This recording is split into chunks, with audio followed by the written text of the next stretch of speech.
vez que alguém colocou a mão no seu ombro e disse, por favor, me ajuda, e você se sentiu impotente de ajudar? É porque não havia nenhuma riqueza em você. Não havia nada que você pudesse tirar, que você tivesse a certeza que isso haveria de consolar o coração daquela pessoa. Como está o seu bom depósito? A Bíblia diz para juntar um bom depósito. A Bíblia diz também em Mateus 6 que onde está o seu... Seu quê?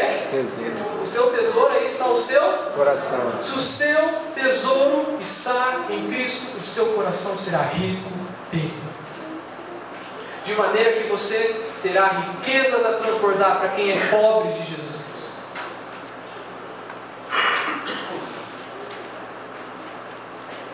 Ambas as atitudes devem ser seguidas com toda a sabedoria. Eu não só devo instruir, mas eu devo instruir com toda a sabedoria de Cristo, e eu também devo aconselhar com toda a sabedoria de Cristo. Se você deseja ser instruído, tenha comunhão. Não fique isolado ou isolado. No isolamento ninguém desenvolve espiritualmente, sabia disso? A Bíblia fala que a igreja é o corpo de Cristo. Sabia? Se você perder esse dedinho, você perde toda a estrutura de força para a sua mão, de maneira que você não consegue segurar com toda a força. Você pode perder esse, mas você vai ter a mesma força, porque esse dedo é que dá toda a força para a mão segurar algum objeto. Quando você está com uma unha encravada lá no dedinho do pé, você consegue andar direito, todo o corpo padece.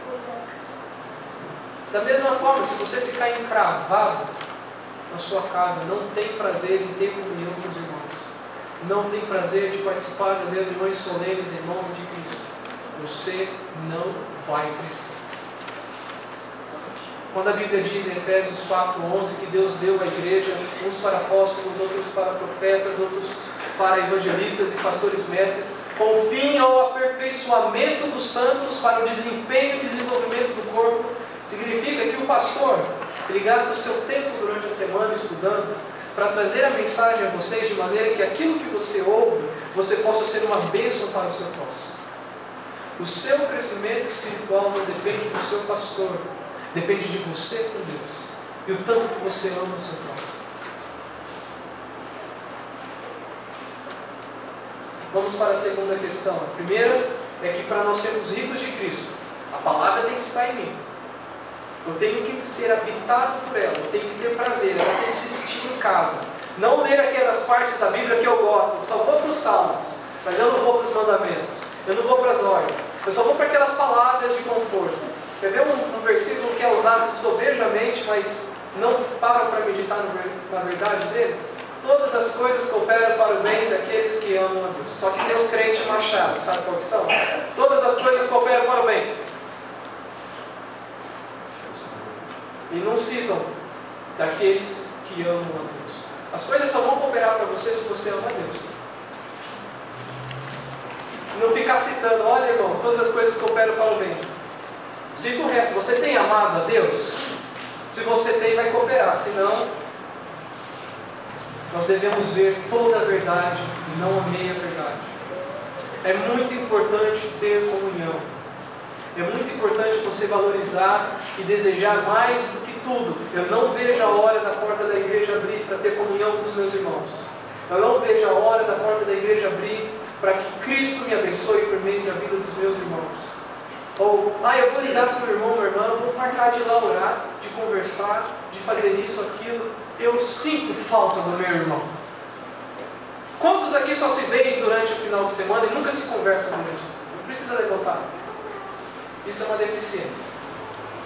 Só sou irmão no final de semana e nos dias de culto. Durante a semana. Segundo, a comunhão nos enriquece de Cristo quando louvamos ao Senhor mutuamente. O texto diz, louvando a Deus, com salmos, hinos e cânticos espirituais. Há dois termos para louvor nas Escrituras. Um é o que se refere à atitude de engrandecimento, que não é esse aqui. Essa palavra significa cantar. Cantar a Deus. faltar instrução, não pode faltar aconselhamento, não pode faltar Cristo, mas também não pode faltar o louvor, o cântico. Só que o cântico aqui é direcionado para uma pessoa, Deus. Por que eu estou dizendo isso? Porque há inúmeras letras dos nossos dias, hinos e cânticos, que se dizem espirituais, mas Cristo não é o centro da adoração. Certo homem no passado, A.W. Tozer, disse o seguinte: o culto mais difícil de se prestar ou de se fazer para que as pessoas venham participar é o culto no qual Jesus Cristo é a única atração. Tem isso lá? Tem isso, tem aquilo? Ah, então eu vou. Ah, não tem? Ah, então...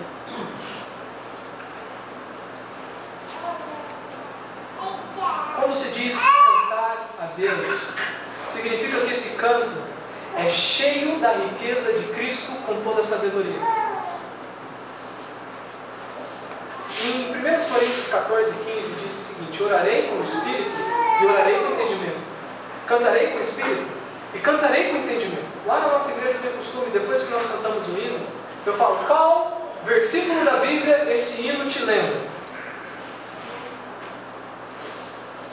Por quê? Aquilo que você canta tem que te reportar a Bíblia, e a Bíblia te reporta a Cristo. Se o que você canta entra por aqui, sai por aqui, não passou pelo teto. Quantos aqui fazem parte do Ministério de Louvor? Levanta a mão. Eu tenho uma palavra para você. Eu não estou revelando nem profetizando, mas é um aviso. Vocês vão prestar contas diante de Deus de cada coisa que vocês cantaram que não tinha nada a ver com a palavra de Deus. Sabia disso? Segundo os Coríntios 5, nós vamos comparecer perante o tribunal de Cristo. Sabia disso? Que tudo que nós devemos fazer nessa igreja, não digo no templo, mas como igreja, tem que ser respaldado pelas ideias de Cristo e pelas ideias que Cristo transmitiu por meio dos apóstolos. Sabe por quê? Porque no Velho Testamento você não vai achar base para nada para a igreja. Porque toda a doutrina da igreja foi dada pelos apóstolos. E tem muita gente pegando coisa do Velho Testamento que não tem nada a ver com a igreja e trazendo para a igreja. Tem muita gente colocando arca em cima do púlpito como símbolo da velha aliança e rejeitando a nova aliança que é Jesus Cristo, por falta de meditar nas Escrituras. Se eu parasse mais para estudar a Bíblia, eu falaria menos besteira para Deus quando eu estou cantando. Porque tudo do Velho Testamento, a Bíblia diz que é sombra do que haveria de ser em Jesus Cristo, de modo que tudo aquilo se completa nele. Líderes, Ministério de Louvor, façam o propósito de estudar a Bíblia antes de cantar. Não queira ser achado por mentiroso diante de Deus. Porque o louvor deve ser somente a Ele.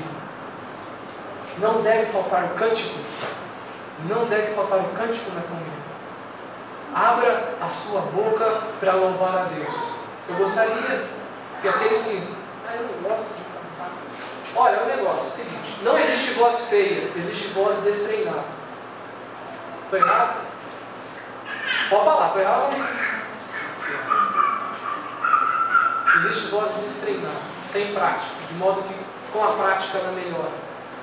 Você tem algum motivo pelo qual você, num culto, passaria de todos os hinos que foi cantado, eu vou cantar isso, que não houvesse um motivo para adorar a Deus? Você tem algum para levantar? Eu tenho um motivo para não adorar a Deus. Se não tem, por que não o faz? É sinal de que Cristo não tem sido a sua riqueza antes. É sinal de que você não tem tido comunhão com Cristo antes. E Paulo está exortando a igreja. Paulo exortando é Cristo exortando. Aí ele está falando, ele é o cabeça da igreja. Meu corpo deve agir assim porque